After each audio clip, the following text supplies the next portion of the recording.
오늘 주시는 하나님 말씀 예레미야 16장 12절입니다.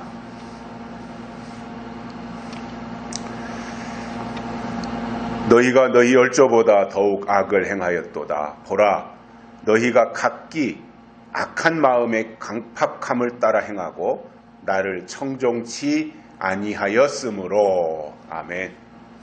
한 주간 동안도 평안하셨습니까? 오늘 또 부슬부슬 비가 내리고 있습니다. 지난 한 주간 동안은 내내 가랑비가 내린 궂은 날씨였습니다. 봄을 재촉하기 위한 날씨가 아닌가 그러한 생각을 해봅니다. 어느 마을에서 그 동네의 온갖 밭일과 논일을 도맡아 해주는 고마운 소가 한 마리가 있었습니다. 동네 사람들이 어느 날 모여서 회의를 했습니다. 이 고마운 소에게 무엇을 먹이면 좋겠느냐. 이것을 모여서 회의를 하는데 어떤 사람은 풀을 먹이자, 어떤 사람은 짚을 가지고 죽을 써서 먹이자, 어떤 사람은 사료를 먹이자. 의견이 이렇게 분분하고 다양하다 보니 의견 일치가 안 되어 세월을 보내다가 그만 소가 굶어 죽었다고 합니다. 100가지 이론보다 1000번의 웅변보다 1만 번의 회의보다 풀 한 짐 베어다가 새 죽을 써주는 것이 진짜 일꾼이라는 말입니다. 아무리 회의에서 좋은 의견을 내놓으면 뭐합니까? 소는 이미 죽어버렸는데요.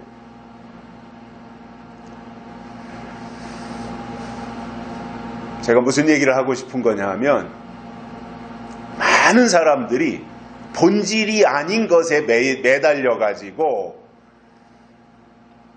시간과 돈을 허비하고 있다는 거예요. 비본질적인 것 때문에 손해를 보고 있다는 거예요. 하나님이 찾으시는 것은 믿음이고, 믿음은 하나님이 우리에게 주신 약속인데 거기에는 비중을 두지 않고 별로 중요하지 않은 것을 위해 살고 있다면 그것은 낭비하는 것입니다.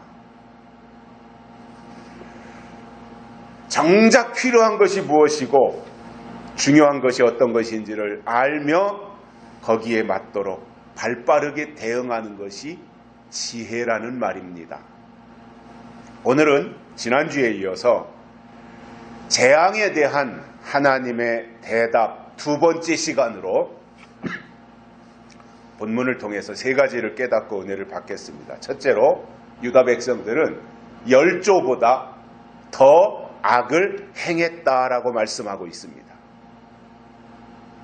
하나님을 믿는다면, 하나님의 백성들이라면 하나님을 믿는 시간 또는 하나님을 믿는 연조가 점점 더해질수록 선해져야 돼요. 하나님을 닮아가야 돼요. 하나님의 마음이, 하나님의 심정이 우리 가운데 임해야 되는 게 맞는 거지 않습니까? 그런데 유다 백성들은 조상의 죄가 그들에게 상속되어 훨씬 더 커졌다는 거예요.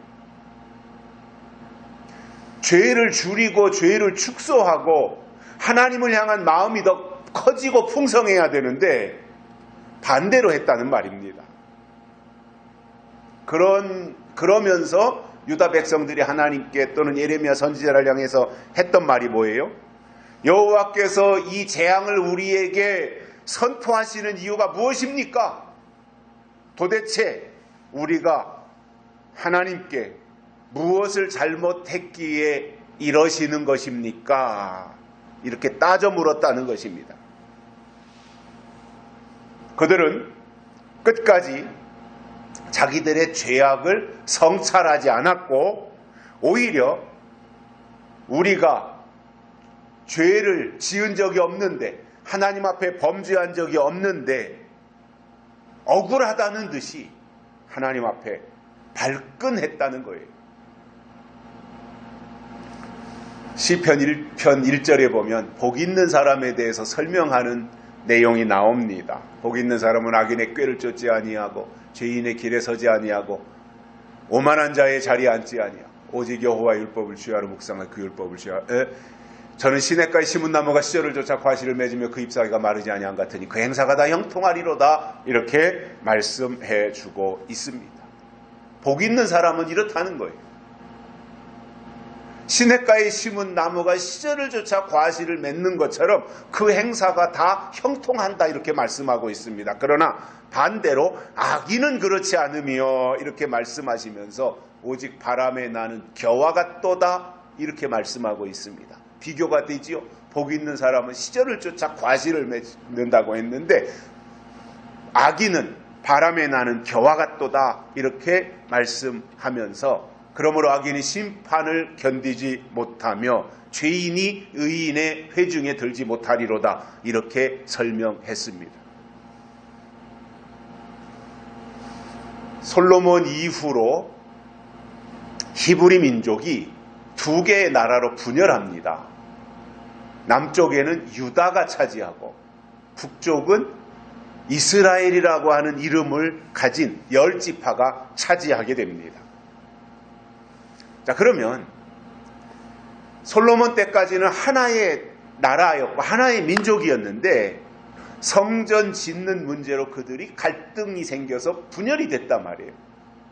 그래서 두 개의 지파가 남아서 성전을 완성했고 그들이 유다 지파가 되어지고 유다 민족이 되어지고 그리고 성전을 짓다가 갈등을 극복하지 못하고 떠나서 북쪽으로 올라가 가지고 북쪽에서 자리 잡은 10지파가 이스라엘이라고 하는 이름을 가지게 되는데 이렇게 분열이 됐지만 어떤 문제가 생겼냐면 제사 지낼 때 문제가 생긴 거예요. 왜냐? 제사는 성전에서 드려야 되는데 성전은 예루살렘에 있지 않습니까? 그래서 예루살렘은 유다가 차지하고 있잖아요. 그런데 이스라엘의 10지파가 그렇다고 해서 절기 때마다 제사 지내기 위해서 예루살렘 성전으로 온다고 하는 것은 명분이 약해지니까 굉장히 좀 난감한 상황이 되고 나중에는 그들이 이제 따로 제사 지내는 처소를 마련을 하게 되지만 아무래도 솔로몬의 아들 르호보암이 있고 그리고 예루살렘 성전이 있는 유다가 정통성을 확보한 거잖아요. 거기가 정통이 되지 않겠어요? 그런데 이렇게 유다가 솔로몬 왕 이후로 쭉 이어져 내려오면서 유다가 20명의 왕이 다스렸고 그리고 이스라엘이 21명인가 22명인가 왕이 다스리게 되는데 그 유다 정통성을 가지고 있는 솔로몬의 아들에 의해서 그 혈통이 이어져 내려온 그 왕들의 그 면면을 들여다보니까 20명의 왕을 거치는 동안 가장 악한 왕 므낫세가 등장을 했었습니다. 아버지 히스기야 왕이 죽고 나서 그의 아들 므낫세가 12살의 왕이 되는데 그리고 55년 동안이나 유다를 통치했고 역대 왕들 가운데서 가장 오랫동안 55년이라고 하는 기간 동안 왕위에 있었는데 므낫세가 한 일을 보면 백성들을 우상 숭배하는 길로 접어들게 했었습니다. 그래서 므낫세는 자기 아버지 히스기야가 힘들게 다 허물어버린 산당들 있잖아요. 그것을 다시 다 세웠어요. 그리고 아합 왕이 저질러 놓았던 바알과 아세라 목상을 만들어서 하늘의 1월 성신을 경배하도록 했습니다. 또한 므낫세는 점을 치기도 하고 사수를 행하며 신접한 자와 박수들을 신임했고 여호와 보시기에 악을 너무나 많이 행해서 하나님의 진노가 임했던 것입니다. 더 기가 막혔던 것은 자기가 만든 아세라 목상을 예루살렘 성전에다가 갖다 배치해 놓고, 그리고 그동안 성전 안에 하나님을 제사할 때 사용하던 모든 기구들을 다 갖다가 내버렸던 왕이 므낫세 왕입니다. 자, 오늘 이 예레미야 선지자를 통해서 유다 백성들이 열조보다 더욱더 악을 행했다고 하는 것은 백성들의 마음이 그만큼 완악했다는 것이고, 그리고 이미 악에게 점령당했다는 말입니다. 하나님의 사람이라면 내 속에 있는 어떠한 악이 존재하고 자리 잡고 있었을지라도 서서히 그 악에서 벗어나며 선에 속해야 되고, 회개라고 하는 과정 속에서 스스로가 정화되어지고 또 변화되어지고, 이러한 과정을 통해서 하나님을 기쁘시게 하며, 그리고 내 주변에 있는 사람들에게는 덕을 세우며 살아야 하는데 그렇지 못했다는 거예요. 유다 백성들이 열조보다 더 악을 행했다는 거예요. 조상들보다 더 악행을 저질렀다는 거예요. 그들이 그렇다고 해서 절기를 안 지키고 안식일을 거부했다는 말이 아닙니다. 그런 형식에 대해서는, 행위에 대해서는 철저할 정도로 잘했지만, 절기를 지키며 안식일을 지키며 그들이 그 속에서 터득해야 되는 것이 뭐였어요? 하나님의 뜻이었지 않습니까? 제사를 통해서 하나님의 뜻이 이거구나. 양을 잡아드리고 송아지를 잡아드리면서 이게 앞으로 하나님의 메시아가 오시면 어린 양으로 오셔서 죽는 거구나. 이러한 것에 대한 구속사적인 입장에서 그림자로서 그러한 것을 생각하고 제사를 드리고 안식일을 지켜야 되는데, 전혀 그러한 생각은 없이 형식적으로 지켰다는 거예요. 그러다 보니 그들이 제사를 또는 안식일을 지키면서 정작 더 중요한 의와 인과 신은 버렸다는 말입니다. 그러니 그 사람들이 문자로 기록되어진 율법은 지키지만 그 율법 속에 담겨져 있는 하나님의 뜻이 그들 속에 없었다는 말이에요. 자, 우리가 이 바이블, 성경을 가지고 신앙생활을 합니다. 이 성경은 그냥 우리 보고 소설책 읽듯이 아니면 무슨 역사 공부하듯이 그렇게 읽어서 지식이나 습득하라고 하는 것이 아닙니다. 이 성경을 통해서 1189장이나 되는 이 방대한 성경을 통해서 결국 하나님의 의도가 무엇인지, 하나님의 계획이 무엇인지, 하나님의 뜻이 무엇인지를 깨달으라는 거예요. 그래서 하나님이 성경을 주신 거예요, 우리.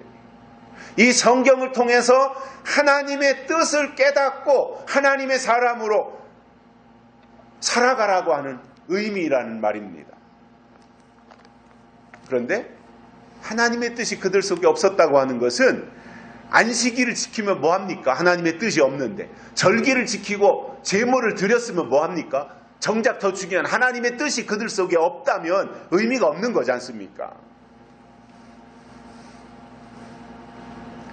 그러니 정상이라면 열조들보다 더 선해져야 되잖아요. 더 착해져야 되잖아요. 거듭나야 되고 변화되어야 하는데, 그런 모습은 전혀 보여주지 못했던 것이 예레미야 선지자 당시의 유다 백성들이었습니다. 두 번째로는 악한 마음의 강팍함을 따라 행했다, 이렇게 말씀하고 있습니다. 강팍함을 쫓아간 거예요. 악을 행했을 뿐만 아니라 그들의 마음이 점점 더 강팍해졌다는 말입니다. 저는 성경을 보면서 가장 강팍한 사람이 누구였을까, 성경에서 강팍함의 대표 선수가 누구였을까를 찾아보니까 히브리 민족을 종살이시키며 하나님의 종 모세가 찾아가서 내 백성을 내보내라고 하는데도 그것을 끝까지 거부했던 애굽의 바로 왕이 가장 강팍했던 사람이 아닐까 그런 생각을 해봤습니다.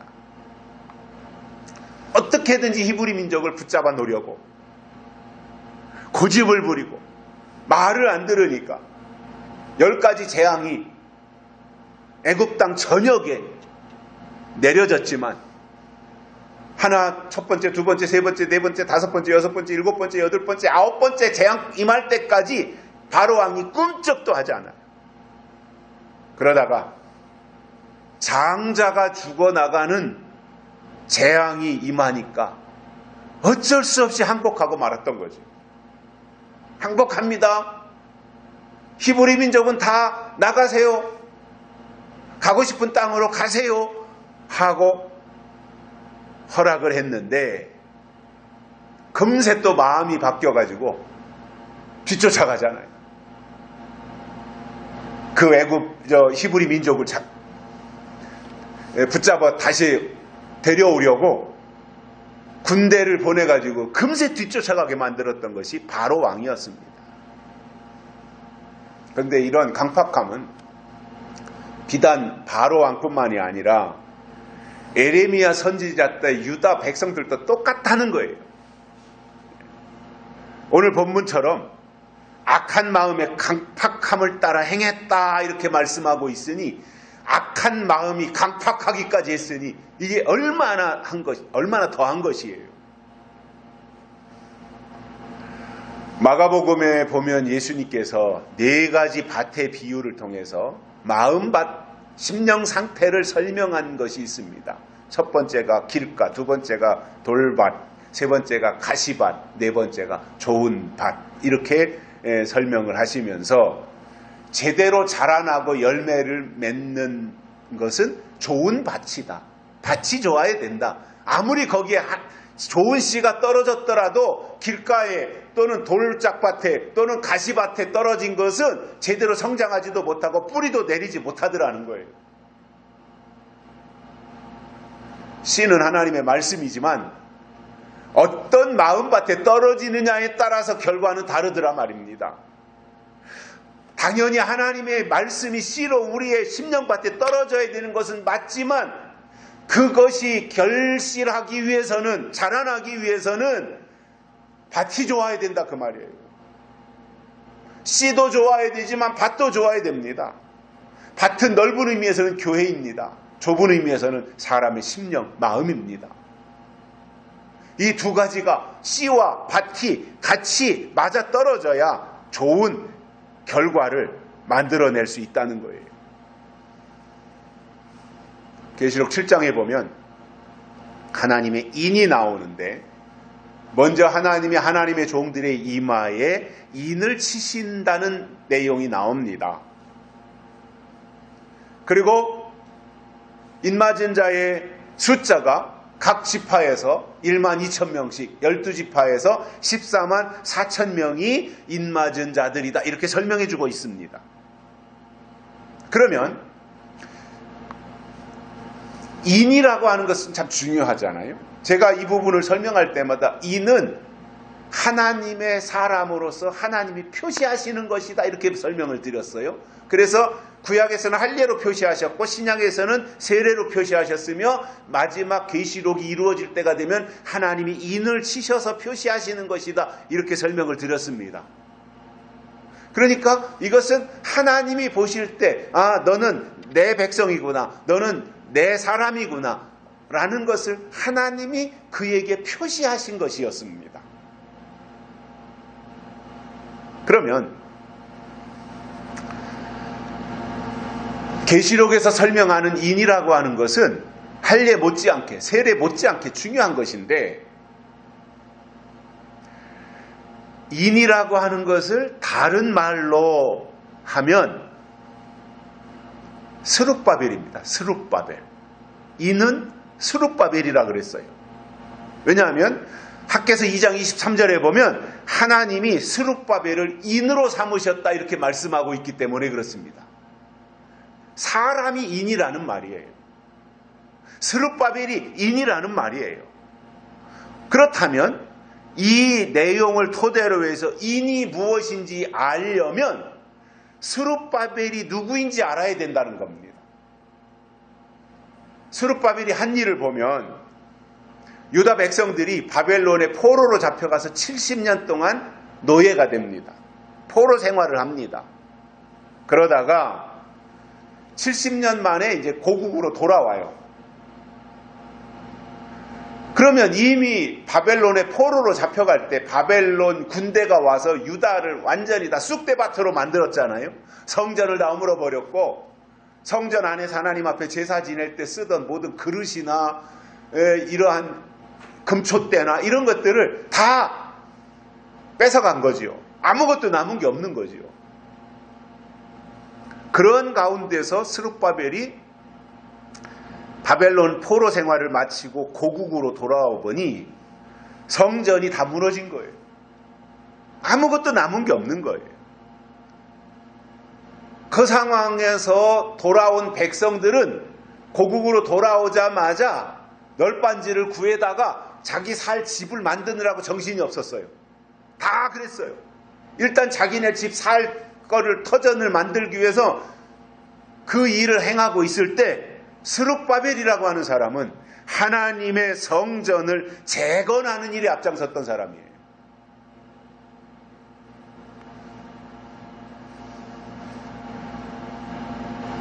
그렇다면 하나님이 인을 치셔서 하나님의 일을 맡길 사람들의 심령 상태가 어떠해야 되겠느냐는 질문이 생기지 않겠습니까?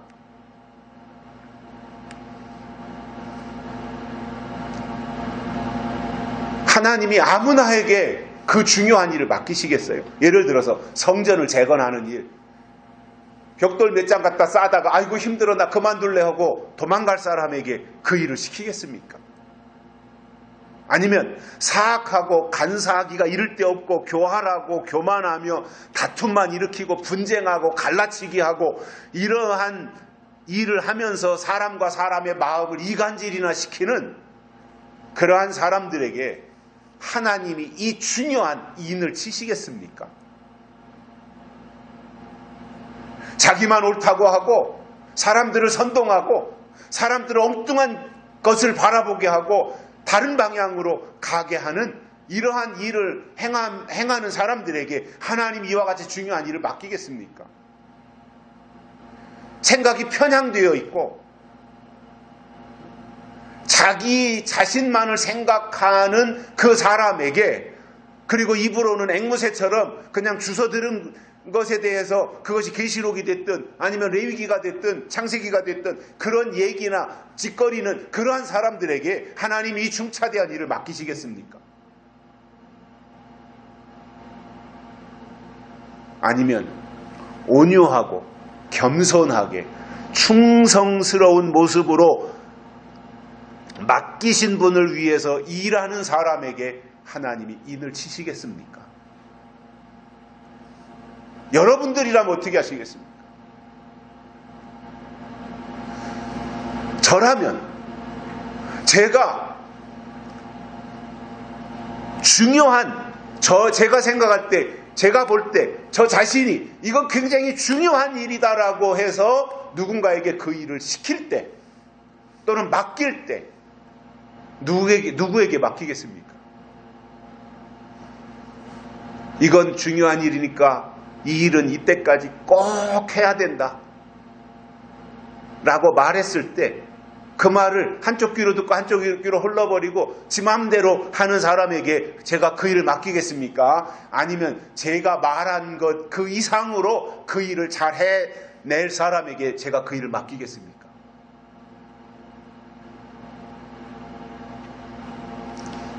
어느 날 예수님이 나다나엘을 보시고 이렇게 말씀하셨습니다.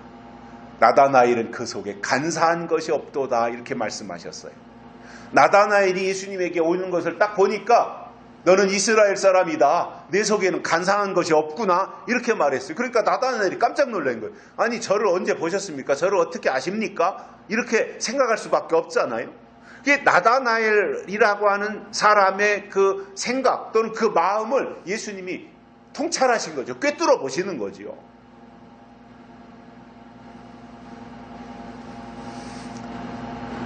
하나님의 마음에 맞는 사람, 하나님이 맡긴 일을 하나님처럼 해낼 수 있는 사람, 자기의 이득보다 자기의 어떤 생각보다 하나님의 생각이 더 중요하다고 생각하고 그 일을 이루어낼 사람에게 하나님이 인을 치시고 그 일을 맡기실 거예요. 자기밖에 모르는 사람에게 일을 맡기면 자기를 위해서 일하지 하나님의 일을 맡기신 분을 위해서 일을 하겠습니까? 그래서 마음밭이 중요한데 사람에게는 이게 내 마음이지만 내 마음대로 안 될 때가 있잖아요. 그래서 내 마음을 지금 누가 지배하고 있느냐, 이게 참 중요한 거예요. 악한 영이 들어가서 자리 잡으면 교만해지고 강팍해지는데 그 사람이 설교자의 위치에 있다면 그는 예수님 재림하시기 직전에 나타날 적그리스도가 되고 말 거예요. 데살로니가 후서 2장 4절에 보면 적그리스도는 자기를 보여 하나님이라 하느니라. 불법의 사람, 멸망의 아들이라 그랬잖아요. 자기를 보여 하나님이라 이렇게 말한다는 거예요. 얼마나 교만하고 얼마나 강팍한 사람입니까? 내가 하나님이다 이렇게 말한다고 하는 것은 우리의 상식으로는 도저히 이해를 할 수 없는 건데, 실질적으로 적그리스도가 나타나면 자기를 보여 하나님이라고 한다는 거예요.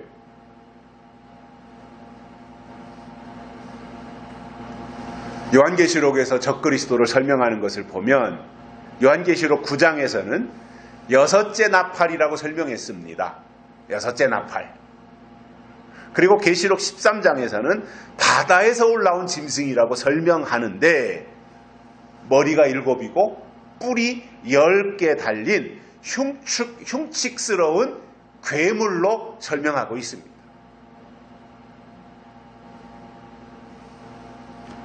그래서 이 적그리스도라고 하는 이 짐승은 나타나면 지금까지 있었던 수많은 악한 세력들보다 비교할 수 없을 정도로 가장 강팍한 자이고 최고의 악인으로 등장한다는 말이에요.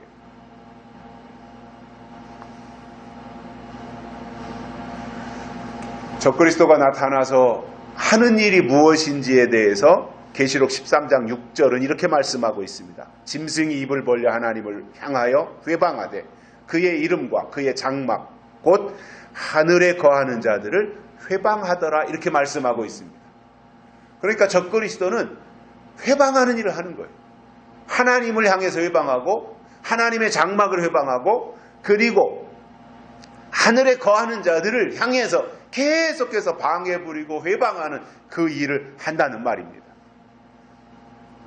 그러면 마지막 때 이 적그리스도가 나오는 곳은 교회입니다. 적그리스도가 나타나서 활동하는 무대도 당연히 교회입니다. 그리고 그 적그리스도를 추종하며 따르는 자들도 교회 안에서 나온다는 말입니다. 성경은 교회에 주신 거예요. 요한계시록도 교회에 주신 거예요. 교회에서 일어날 일을 설명한 거예요. 그렇기 때문에 우리는 계시록의 중요한 부분을 설명하면서도 이 내용을 세상 것으로 가져다가 여기다가 첨부하지 않습니다. 베리칩이 666이라고 다 말할 때 우리는 한 번도 베리칩에 대해서 언급한 적이 없습니다. 바코드가 666이라고 그렇게 떠들어대고 책을 내고 할 때도 우리는 한 번도 666이 바코드라고 설명한 적이 없습니다. 비교하며 그게 아니다라고 말하기 위해서 그 용어를 썼을 뿐이지 바코드가 666이다. 베리칩이 666이다. 컴퓨터가 666이다. 할 때 우리는 그게 맞다라고, 그게 옳은 말이다라고 한 적이 없어요. 우리는. 아니다 했어요. 오히려. 컴퓨터가 666이 아니다. 바코드가 666이 아니다. 베리칩이 666이 아니다라고 했어요. 666은 영이다라고 한 거예요. 악한 영. 사람들 속에서 들어가서 사람들을 사로잡고 사람들을 지배하는 악한 영이 666이다. 이렇게 말한 거예요.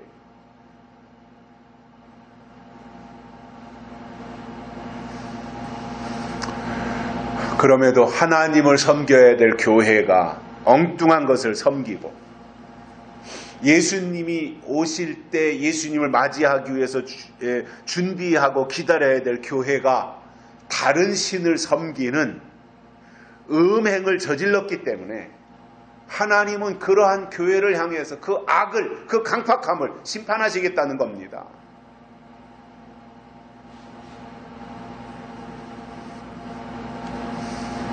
이런 표현을 다른 사람이 듣고 저를 향해서 어떤 평가를 내릴지 모르겠습니다만은 제가 볼 때 또 그동안 제가 설교했던 그러한 내용들을 근거로 해서 볼 때 지금 2024년도를 살고 있는 현 시점에서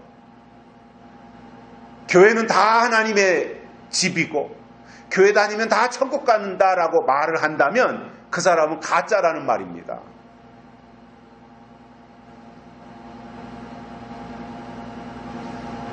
하나님은 이 시대에 우리들에게 요구하는 것이 있습니다. 때를 알아라.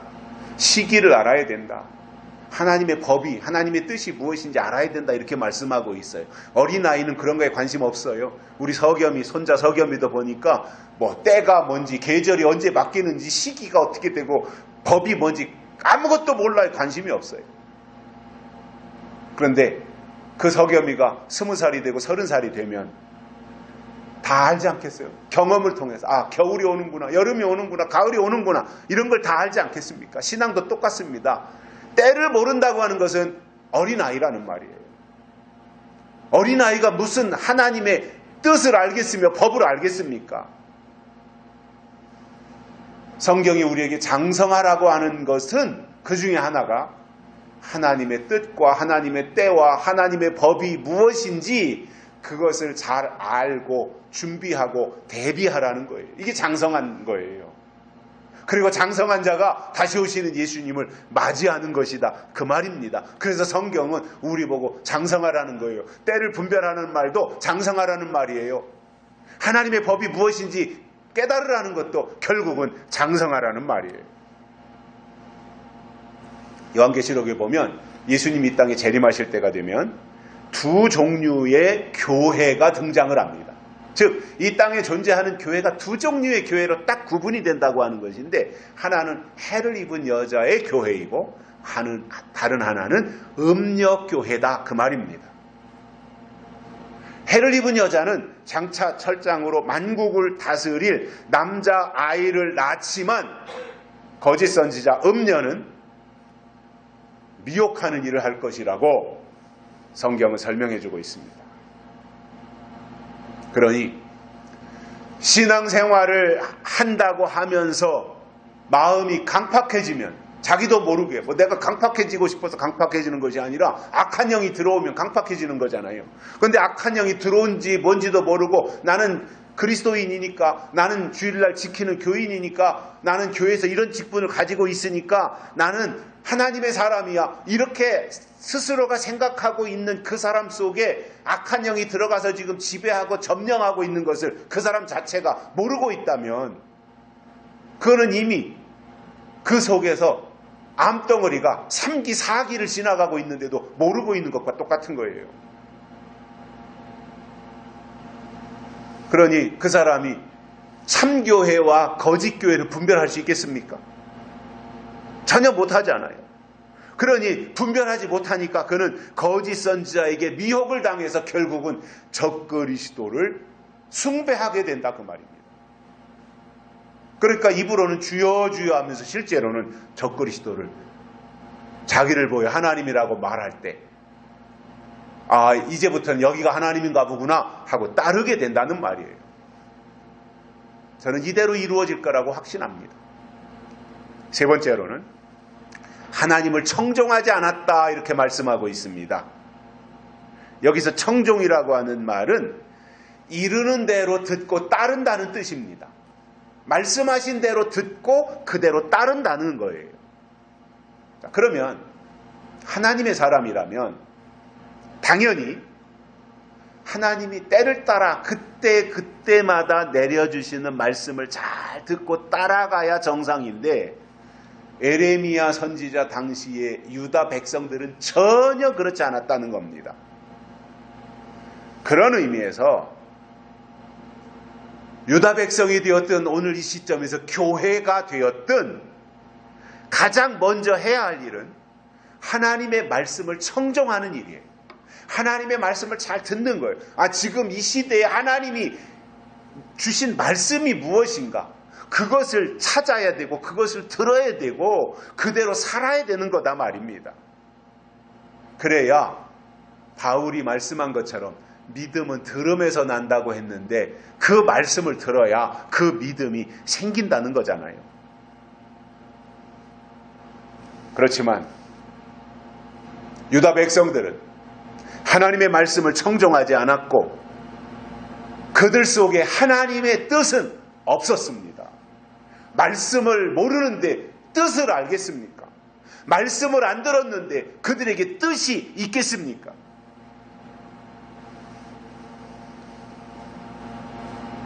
예수님은 마태복음 24장에서 충성되고 지혜 있는 종이 되어 때를 따라 양식을 나누어 줄 종이 복이 있다 이렇게 말씀하셨습니다.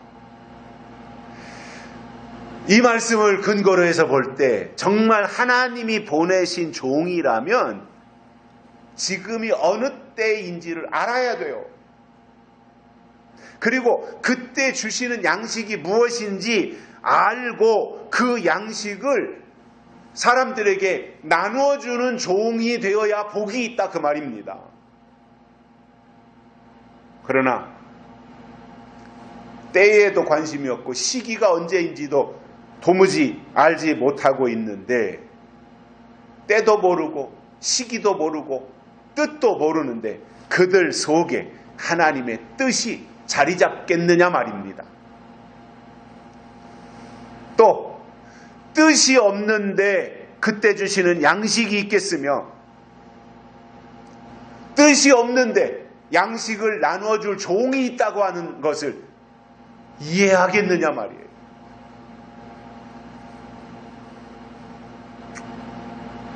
디도라고 하는 사도가 말씀한 것처럼 입으로는 시인하는데 행위로는 부인하는 자들이 바로 이런 사람들이고 주의 이름으로 귀신을 쫓고 주의 이름으로 선지자 노릇을 아무리 했다고 하지만 하나님은 그들을 향해서 내가 너희를 도무지 알지 못하노라 불법을 행한 자들아 내게서 떠나가라 이렇게 말씀하실 수밖에 없는 거예요. 왜냐? 뜻이 없기 때문에. 하나님의 선하시고 기뻐하시고 온전하신 뜻이 무엇인지 분별하도록 하라고 했는데 그게 없으니 입으로는 시인하는 행위로는 부인하는 그러한 사람이 될 수밖에 없고 그들은 적그리스도에게 소속을 둘 수밖에 없습니다.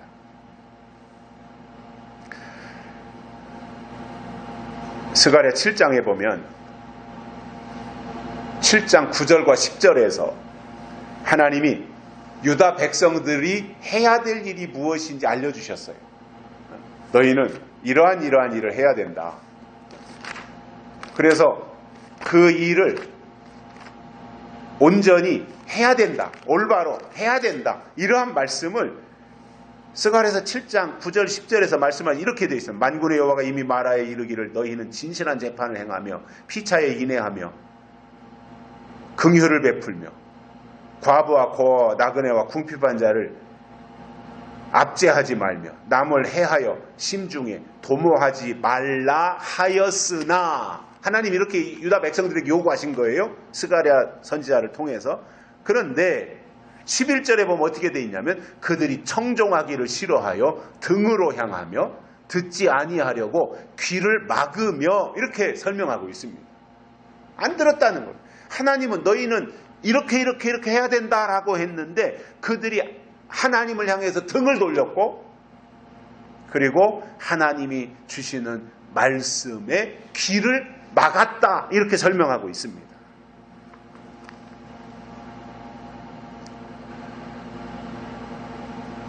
성경은 예수님의 재림이 가까워지면 하나님이 인을 치시는데 인이 무엇이고 인을 어떻게 맞는지 그리고 인을 맞으면 어떻게 되는지 그렇게 성경의 결론에 해당하는 계시록에서 중요하게 설명을 해주고 있다면 어떻게 믿어야 될 것인지 인을 맞으면 어떻게 된다는 것인지 이런 것에 대해서 계시록에서 설명하는 내용을 봐야 되고 또 그러한 내용을 들어야 믿음이 생기는데 안 들으니까 믿음이 없고 믿음이 없으니까 하나님의 진노에 들어간다는 말입니다. 그래서 사람이 잘 되려면 귀가 잘 돼야 하는데 특히 하나님의 사람이라면 당연히 하나님의 말씀을 잘 들어야 됩니다. 하나님의 사람이라면 하나님의 말씀을 잘 들어야 되잖아요. 저도 나이를 먹으면서 제가 살아온 지난 날들을 뒤돌아보고 또 제 주변에서 살아가는 다른 사람들을 유심히 보니까 결국 두 종류의 사람이 있구나 하는 것을 알게 되었어요. 하나는 잘 되는 사람이에요. 잘 되는 사람들을 보니까 어려서부터 부모님 말씀을 잘 듣고 학교에 가면 선생님 말씀을 잘 들어요. 그러니까 부모가 자식에게 나쁘게 되라고 하겠으며 학교 선생님이 스승인데 스승이 제자에게 너는 세상에 나가서 깡패가 되라, 조폭이 되라, 너는 빌어먹고 살아라 이렇게 말해줄 스승이 어디 있어요? 다 잘 되라고 해주는 거잖아요. 그러니까 잘 되는 사람을 보면 선생님이나 부모님이나 어렸을 때 해주셨던 그 말을 잘 듣고 그대로 가요. 그런데 반대로 잘 안 되는 사람들을 보니까 부모가 한 말, 학교 다닐 때 선생님이 해준 말 이것을 다 거역하고 안 듣고 자기 하고 싶은 대로 한 사람이더라는 거예요.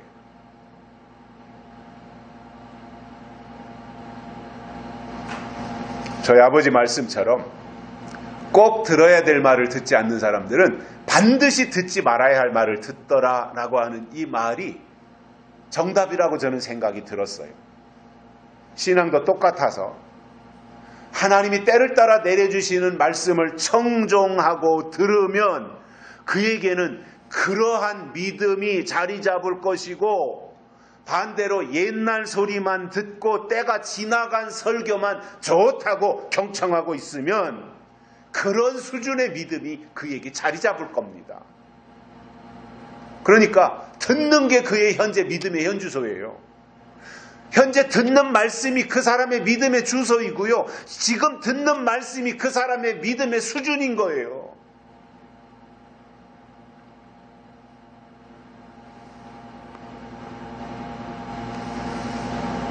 큰 교회, 작은 교회 가지고 사람들은 평가합니다. 아, 큰 교회.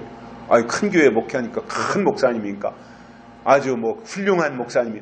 물론 그럴 수 있지만 지금 이 시점에서 어떠한 외적으로 드러나는 그 규모 가지고 평가한다면 제가 그 전에 언젠가도 한번 설명했지만 제가 오래전이에요. 한 10몇 년 전인 것 같은데 좀 시간적인 여유가 있어서 그래도 한국을 대표하는 몇몇 대형 교회들의 목사님들의 설교를 제가 분석한 적이 있어요.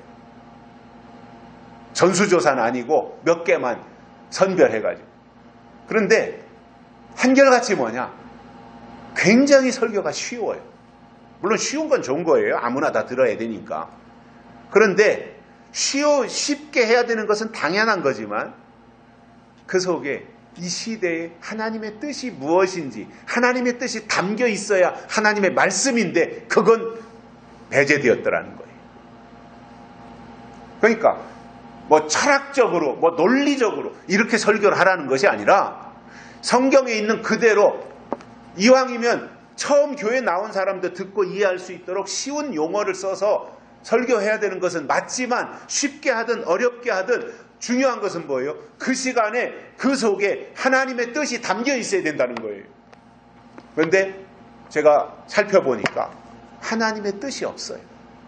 때와 시기에 대한 말씀이 없어요. 그런데 그들 속에 믿음이 있겠습니까? 아니, 약속이 없는데 어떻게 믿음이 존재할 수 있겠습니까? 하나님의 뜻이 없는데 하나님의 계획을 어떻게 알 수 있습니까? 하나님의 뜻이 없는데 하나님이 앞으로 이런 일을 하실 것이다 라고 하는 것을 어떻게 알고 대비할 수 있겠습니까? 우리의 믿음이 잘 되고 승리하려면 하나님이 이 시대에 우리에게 내려주시는 말씀을 성경을 통해서 잘 듣고 따라가야 돼요. 시대가 바뀐다는 말은 법이 바뀌는 거예요. 그리고 법이 바뀌면 다 바뀌는 거예요. 할례가 세례가 되면 법이 바뀐 거잖아요. 다 바뀐 거예요. 구약의 제사가 신약의 예배가 되잖아요. 그럼 다 바뀐 거예요. 제사가 예배가 됐으면 제사 드릴 때 송아지 잡던 거, 양 잡던 거, 비둘기 잡던 거 이런 거 할 필요가 없는 거예요. 그리고 예배에 필요한 요소들이 있잖아요. 예수 그리스도, 성령, 이런 것으로 바뀌는 거잖아요. 그래서 하나님이 바꾸시면 우리도 바꿔야 되는 거예요. 근데 문제는 뭐예요? 바리새인들의 문제, 유대인들의 문제가 뭐예요? 하나님은 바꾸셨는데 자기들은 바꾸지 않고 여전히 구약의 율법을 사수하고 있었던 겁니다. 그러니 그들 속에 오실 메시아 예수 그리스도에 대한, 예수 그리스도가 하나님이시다라고 하는 것에 대해서 생각이 있었겠습니까? 법을 모르는데, 뜻을 모르는데 그들 속에 뭐가 자리 잡고 무엇가 그들을 이끌어 갈 수가 있겠습니까?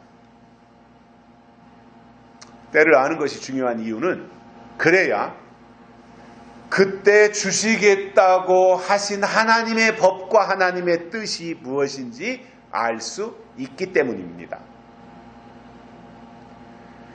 그런 의미에서 때를 안다고 하는 것은 장성했다고 하는 것이고요. 때를 아는 것이 믿음이고요. 그리고 때를 알아야 악한 영들과 싸워서 이기며, 때를 알아야 다시 오시는 예수님을 맞이할 수 있는 것입니다. 우리나라의 경우도 봄, 여름, 가을, 겨울 사계절이 있고 그때마다 나타나는 자연현상들이 다른데, 계절이 바뀔 때를 가리켜서 환절기 이렇게 부릅니다. 환절기. 그리고 환절기가 되면 몸이 아직 계절에 적응이 안 돼가지고 감기에 걸리고 그러죠.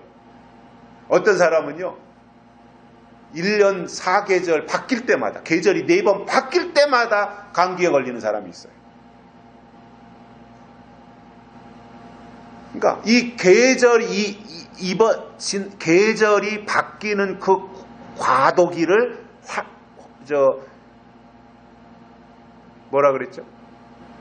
계절이 바뀌는 그것을 환절기, 환절기라고 하는 것처럼 성경에서도 보면 영적인 시대가 있고 그 시대가 바뀔 때를 가리켜서 환란기다 이렇게 부르는 거예요.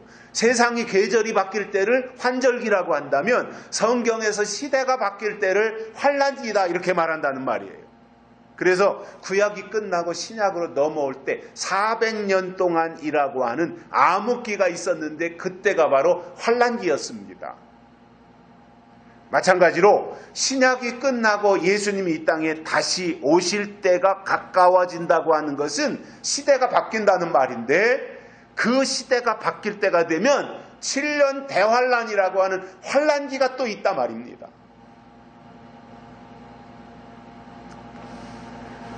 그래서 지금 신앙생활 하시는 분들이 가장 비중을 두고 실천해야 될 것은 하나님이 주시는 예언의 말씀에다가 비중을 두고 청종하는 것이고 듣는 것이 중요한 이유는 그래야 믿음이 생기기 때문이라는 말이에요.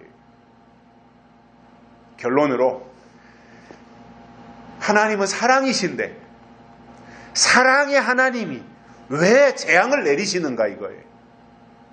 사랑의 하나님이면 끝까지 사랑만 해주셔야지 왜 재앙을 내리시는가. 그 이유는 이겁니다. 하나님이 말씀하실 때 듣지 않았기 때문이에요. 그리고 성경은 하나님은 사랑이시지만 아울러 공의의 하나님이시다라는 거죠. 공의라는 말은 뭐예요? 심판하시는 하나님이시다 그 말이에요. 그런데 사람들이 한쪽만 알아요. 사랑의 하나님만 아는 거예요. 심판의 하나님, 공의의 하나님은 알지 못하고 있는 거예요. 그러니까 유다 백성들처럼 하나님의 말씀을 듣지 않는 것은 그들이 하나님을 하나님으로 인정하지 않고 있는 것과 똑같은 것입니다. 그렇게 하니까 결과적으로 하나님이 재앙을 그들에게 내리신다고 하는 그 내용을 보면서 예수님의 재림이 가까이 오고 있다고 하는 그 전제 아래 그 시점에서 우리도 누가 뭐 얼마나 잘하고 잘못하고 이건 차후의 문제고 우선 중요한 것은 뭐냐면 하나님이 우리에게 주시는 예언의 말씀을 귀담아 듣고 거기에 비중을 두며 신앙생활을 하고 있느냐라고 하는 거예요.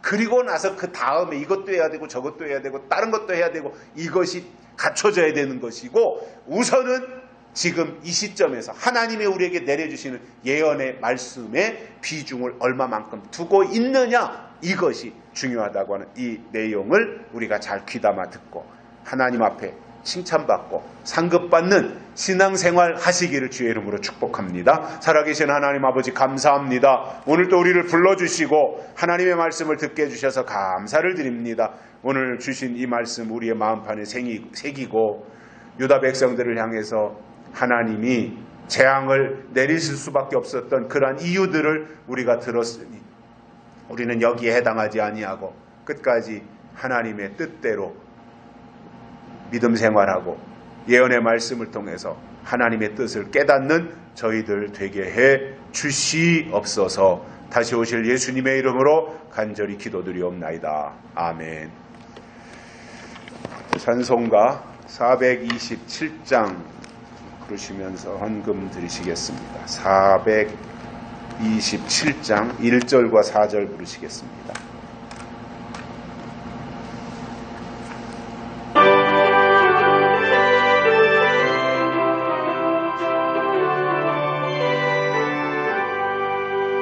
내가 매일 기쁘게 술래길 맘은 주의 팔이 나를 안보함이요 내가 주의 큰 복을 받는 참된 비결은 주의 영이 함께함이라 성령이 계시네 할렐루야 함께하 좁은 길을 걸으며 밤낮 기뻐하는 것 주의 영이 함께함이 4절입니다. 세상 모든 정욕과 나의 모든 욕망은 십자가에 이미 못을 박았네 모든 밤이 지나고 무거운 짐 벗으니 주의 영이 함께함